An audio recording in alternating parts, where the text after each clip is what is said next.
കയ്യിലൊരു സ്മാർട്ട് ഫോണും ഒരു യൂട്യൂബ് ചാനലും ഉണ്ടെങ്കിൽ ആർക്കും എന്തും ചെയ്യാമെന്നാണോ? ഓൺലൈൻ മാധ്യമം എന്ന പേരും പറഞ്ഞ് മറ്റൊരാളുടെ സ്വകാര്യതയിലേക്ക്, പ്രത്യേകിച്ച് അവരുടെ സങ്കടങ്ങളിലേക്ക് ക്യാമറയുമായി ഇടിച്ചു കയറാൻ ആർക്കാണ് അവകാശമുള്ളത്?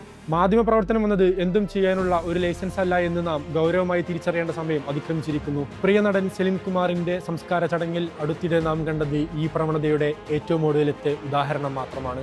ഒരു വ്യക്തിയുടെയോ കുടുംബത്തിന്റെയോ ദുഃഖാചരണ വേളയിൽ അവർക്ക് സ്വകാര്യമായി കരയാനുള്ള സാവകാശം പോലും നൽകാതെ വ്യൂസിനും റേറ്റിംഗിനും വേണ്ടി ക്യാമറയുമായുള്ള തിക്കും തിരക്കും കാഴ്ച അങ്ങേയറ്റം ദൗർഭാഗ്യകരമാണ്. മുഖ്യധാരയിലുള്ള ഭൂരിഭാഗം മാധ്യമങ്ങളും തങ്ങളുടെ ഉത്തരവാദിത്വം മാന്യമായി നിർവഹിക്കുമ്പോൾ തന്നെ എങ്ങനെയെങ്കിലും വാർത്ത സൃഷ്ടിക്കാൻ വെമ്പുന്ന ചിലരുടെ പ്രവണതകളാണ് ഇവിടെ വിമർശിക്കപ്പെടേണ്ടത്. ഒരാളുടെ അനുവാദം പോലുമില്ലാതെ ക്യാമറ ഓൺ ചെയ്ത് അവരുടെ മുഖത്തേക്ക് നീട്ടുന്നത് മാധ്യമ പ്രവർത്തനമല്ല, മറിച്ച് കേവലം ഒളിഞ്ഞുനോട്ടമാണ്. മാധ്യമപ്രവർത്തകൻ എന്ന ലേബൽ മറ്റൊരാളുടെ വ്യക്തിജീവിതത്തിലേക്കും ദുഃഖത്തിലേക്കും അതിക്രമിച്ച് കയറാനുള്ള ഒരു പാസ്പോർട്ടല്ല.